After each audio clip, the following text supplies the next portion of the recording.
안녕하세요. 영동 상천농원입니다. 이틀 동안 비가 꽤 많이 왔죠, 전국적으로. 그래서 이제 나무들한테는 좋은 것 같아요. 그런데 지금 해거리하고 냉해 입은 그런 밭들은 비가 이틀 동안 왔기 때문에 더 안 좋은 거죠. 이게 저도 이틀 만에 이제 오늘 아침인데요, 일요일 아침인데 나와 봤더니 잎이 엄청 좋아졌네요. 사과가 착과가 안 된 나무들은 특히 엄청나게 막 잎이 무성하고 이제 도장지도 엄청 생기고 있어요. 그래서 오늘은 제가 9년차 사과밭인데, 여기가 1200평 3, 4년 차는 착과가 잘 됐다고 이제 제가 말씀을 드렸잖아요. 근데 이제 이 9년 차들이 조금 문제가 있어요. 냉해 피해를 저도 많이 봤어요. 냉해 피해를. 이게 이제 하루하루 낙가가 되고 있어요. 그래서 6월 달까지는 계속 좀 불안한 게 생길 것 같아요. 6월 달까지는. 이게 이제 6월 달 돼야지 완전히 이제 한숨 돌리는데, 뭐 6월 달에 또 준드롭 현상도 일어날 수도 있고요, 올해 같은 경우는. 그래서 걱정이 많이 돼요. 그래서 이런 나무들은 이제 착과가 정상적으로 된 나무들은 이제 이렇게 됐죠. 그래서 보통은 이제 젓갈을 하면서 도장지 제거도 좀 하는데, 저 같은 경우는 이 전정이라는 건, 도장지 제거는 1년 내내 저는 해요. 그런데 그 강도를 갖다가 어떻게 강도를 약하게 할 건지 강하게 할 건지 그거를 결정해야 되는데요. 지금 시기는 딱 적과 시기잖아요. 그래서 이제 적과에 대해서는 제가 많이 올려서 이제 많이 보셨을 거예요. 이렇게 중심가가 제일 대도 길고 모양도 이쁘잖아요. 그래서 이 중심가만 남겨 놓는 거죠. 이렇게. 이러면은 이제 나중에 요거는 다 탈락이 돼요. 이런 거 같은 경우는 이제 3개밖에 없잖아요. 중심가가 없고. 그러면 제일 똘똘한 놈으로 이렇게 남겨 놓으시면 되고, 이제 올해는 사과 착과량이 그렇게 많지가 않기 때문에 너무 적극적으로 적과를 하면은 좋지 않을 것 같아요.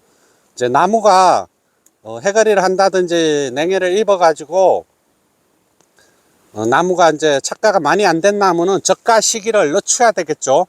이제 저 같은 경우는 이렇게 이제 여기서부터 출발을 해서 적과를 시작하잖아요. 그러면은 착과가 많이 된 나무만 해요. 그러고 착과가 안 된 나무들 있죠.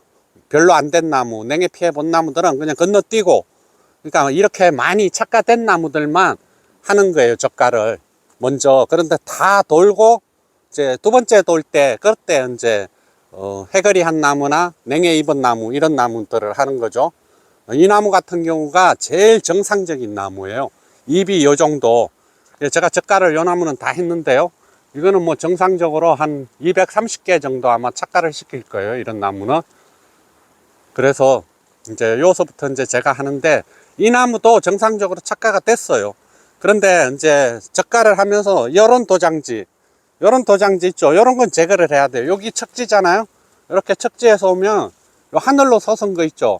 그 정도는 저는 해요. 적과할 때. 이건 뭐 도장지를 너무 강하게 할 필요는 없고, 이 끝쪽에 이렇게 무성하게 있는 거 있죠. 약이 들어가지 못하는 그런 위치에 있는 가지들 있잖아. 여기가 이제 척지 끝인데, 이게 여기에 있으면 약이 안으로 안 들어가기 때문에 그런 도장지만 이제 하는 거예요. 요 척지 중간 하늘로 딱 솟은 가지, 그런 것만 이제 중점적으로 저는 이제 도장지 제거를 해요.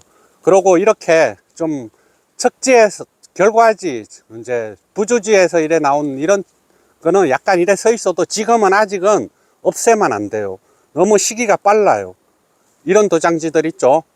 이런 도장지들.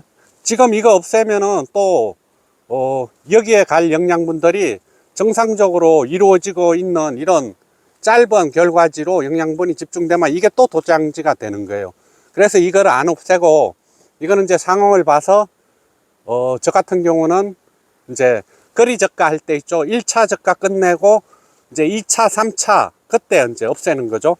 근데 이 끝쪽만 없애주는 거예요. 끝쪽 최고 이렇게 된 도장지, 이런 것만 저 같은 경우는 몇 개 이렇게 없애줘요. 약이 잘 들어가게. 그리고 이제 안쪽에 있는 거는 조금 내뒀다가 2차 적과할 때, 이제 3차 적과할 때, 이럴 때 이제 그때는 가감하게 이제 이런 것도 없어요. 저 같은 경우는 수세를 봐서 이제 결정을 해야 돼요. 수세가 너무 센데 도장지를 많이 없애면은 더 안 좋은 결과가 일어나기 때문에 그런 거예요. 이런 게 이제 완전 도장지잖아요. 이런 거. 근데 지금은 좀 참고 기다리는 거예요. 공간이 이렇게 있으니까 뭐 약 들어가는 데는 크게 지장이 없을 거예요. 그래서 요 척지, 결과지, 요런 하늘로 간 거 딱 완전히 솟아있는 것들 있죠. 그런 것만 이제 없애는 거죠.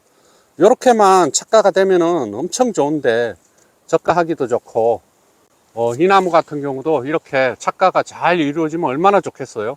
근데 농민들 힘들게 올해는, 날이 너무 추운 게 영하로 떨어진 적이 2번 있었죠. 4월 달에, 4월 7, 8일인가 그렇고, 이제 4월 말인가 5월 초에 또 영하로 떨어지고, 그래가지고, 정말 농민들 농사 짓기 힘든 그런 상황이에요, 올해가. 이 나무 같은 게 이제 착과가 많이 안 됐잖아요. 봐봐요. 이렇게. 지금 이래요. 이게 중심가는 다 냉해를 있고, 척가만 있는데 척가도 상태가 안 좋아요. 이런 거는 완전히 소담아요. 그런데 어쩔 수 없이 이런 거는 남겨놨다가 적과를 나중에 해야 돼요. 이렇게 5개, 6개 있는 게 없어요. 다 2개만 이렇게 있잖아요. 요거는 뭐 하나만, 중심가가 그래도 하나만 운이 좋게 이렇게 남았네요. 그러고는 여기 보면은 다도장제 이거 없어요. 이런 거. 그래도 조금 참았다가 저 같은 경우 인상가리를 이제 연면 시비 했다고 얘기했잖아요. 한번 했어요. 그래서 상황을 봐서 연면 시비 1차 하고 7일에서 10일 그러니까 10일 있다 약을 이제 중간에 치고 약 친 다음에 또 5일 간격을 띄워서 인상가리만 단독으로 살포를 한 번 더 할 거예요. 저는 이제 지금 한 번 한 상태예요. 한 번 했더니 비가 이틀 동안 왔어도 이게 효과가 좀 있는 것 같아요. 작년에 비교하면 잎이 무성하긴 해도 잎이 크지가 않아요. 작년 비교해서. 작년 같은 경우는 이 잎이 면적이 엄청 컸었어요. 근데 인상가리를 비 오기 전에 연면 시비를 살포했기 때문에 지금 이 정도예요. 이 착가량이 거의 없는 거예요. 여기는 뭐 한 컨디 정도 나올라나. 그런데 저 위에는 또 많이 달렸어요. 왜 그런가 하면은 저 위에는 많이 달린 이유가 이 밑에는 항상 꽃은 밑에부터 피잖아요. 그리고 착가도 밑에부터 수정이 되고, 그런데 그때 이제 추웠던 거죠. 밑에 저거 할 때. 그래서 이제 밑에는 좀 없는 편이고, 위에는 어느 정도 정상적으로 많이 달렸네요. 보니까 위에는 다 그래요. 나무들이 밑에는 적고 위에는 많고. 이 나무 같은 경우도 이제 정상적이에요. 이 나무도 정상적이고, 여기 요 나무도 정상적이고, 거의 냉해 피해를 크게 안 본 나무고, 이것도 착가량이 보니까 지금 엄청 많아요. 이 나무는 수세가, 그러니까 수세가 약했던 나무는 냉해 피해를 안 입고, 수세가 좋았던 나무 있죠, 작년에. 그런 나무들이 냉해 피해를 많이 입었어요. 그래서 제가 상식적으로 이해가 안 됐었어요.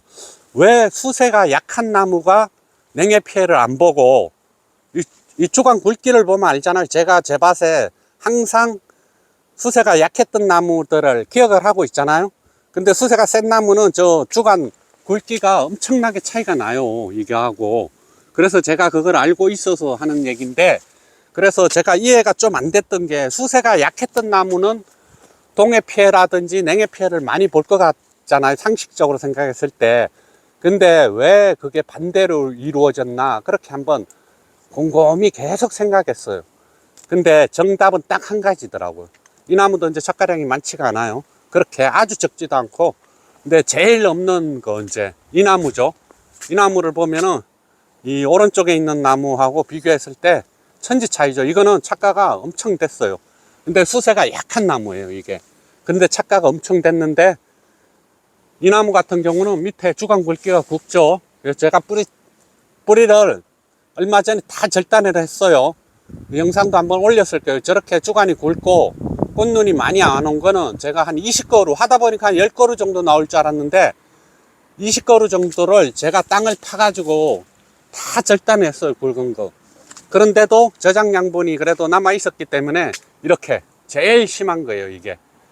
그래서 왜 수세가 약했던 나무는 착가가 많이 되고 수세가 이렇게 좋았던 나무는 왜 냉해를 피해를 입었나? 그거는 딱 한 가지예요, 이유가.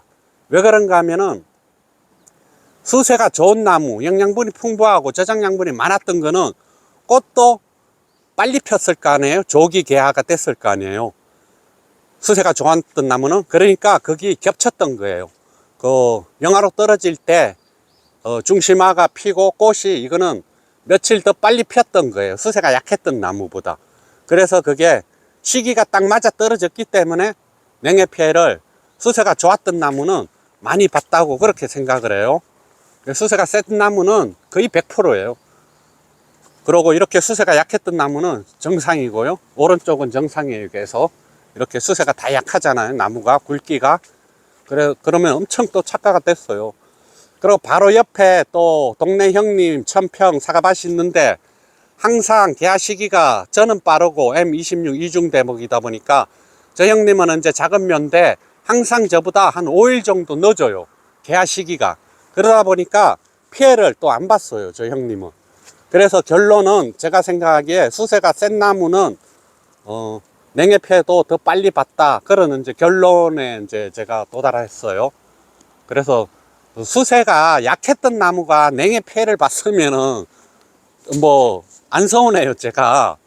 그런데 안 그래도 수세가 셌던 나무에 과일을 많이 착가시켜야지 저는 좋잖아요. 그러면 한 해만 많이 착가시키면 수세가 잡히는데 수세가 셌던 나무가 착가량이 없고 냉해 피해를 봤기 때문에 더 안 좋은 거죠. 그래서 저 수세를 잡는 게 이제 일이에요. 올해 내년을 위해서 수세를 잡아서 결과지를 웃자라지 않게 해야지. 적당한 시기에 이게 멎을 거 아니에요. 그러면 꽃눈이 내년에 되잖아요. 요런 이제 옆에서 나온 요런 신초가 이제 20cm 안에서 이게 멎어야지 내년에 꽃눈이 되는 거죠.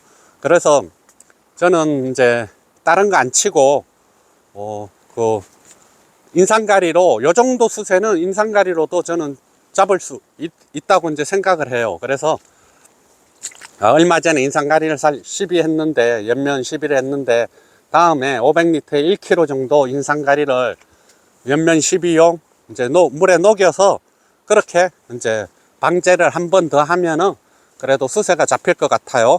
그리고 추비라든지 비료 앞으로 이제 한 번도 안 줘야 돼요. 이런 수세 센 나무는 뿌리는 절단을 했어요.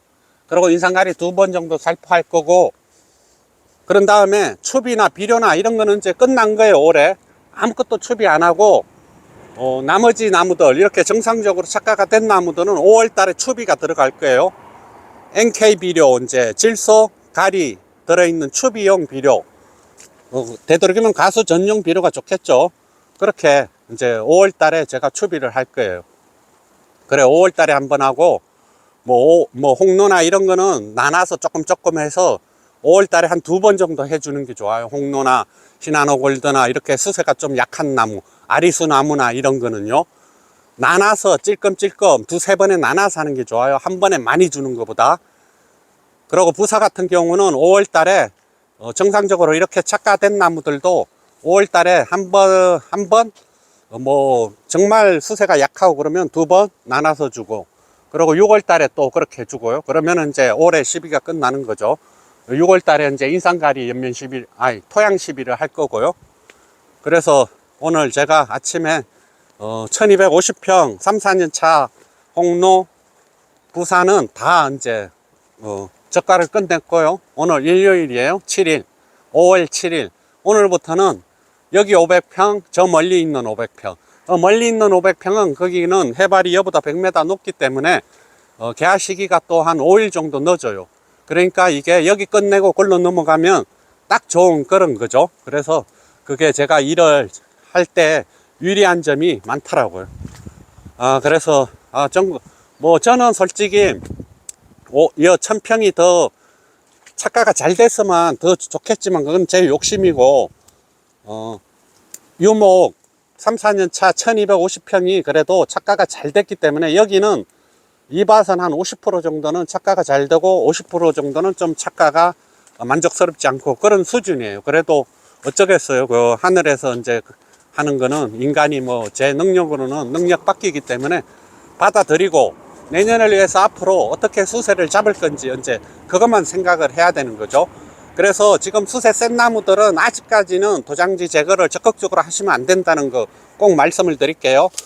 약 칠 때 이렇게 방해되는 거 주간 이렇게 척지에 붙은 가지들만 없애주고 뿌리를 절단한다든지 인상가리를 2번 시비한다든지 이제 그렇게 해서 이제 잡는 거죠. 이제 더 적극적으로 하려면은 벌써 이제 비비풀을 이제 쳤어야 되겠죠. 근데 저는 그 정도 상황까지는 아닌 것 같고 해서 내년을 위해서 이제 수세 잡는 냉해 피해 있거나 해거리한 나무들은 수세를 어떻게 잡을 건지 토양마다 밤마다 환경이 다 다르기 때문에 제가 이제 뿌리 절단을 적극적으로 추천을 해요.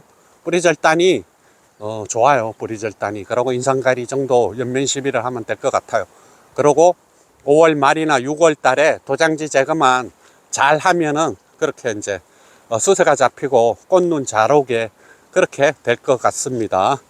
이렇게 냉해 피해 입은 거는 다 2개씩만 달리고 어떤 거는 하나씩만 달리고 이렇게 몸통에 있는 거 아시겠죠? 요 척지 요런 몸통에 있는 요런 도장지만 적과할 때 이렇게 해주면 좋아요. 요 바짝 있는 것만 나머지는 이제 남겨놓고요. 그래야 약이 잘 들어가고 하기 때문에 그런 거죠. 냉해 피해를 입고 수세가 센 나무들은 잎이 무성하기 때문에 더 이게 약이 안 들어가요. 그러다 보면은 올해는 갈반을 아주 조심해야 돼요. 그래서 갈반 예방약 잘 치셔야 될 것 같고요.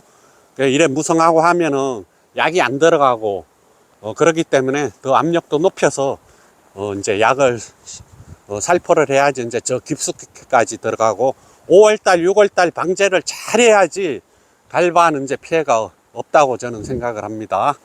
예, 길게 올해 이제 종합적으로 한번 여러 가지 말씀을 드렸어요.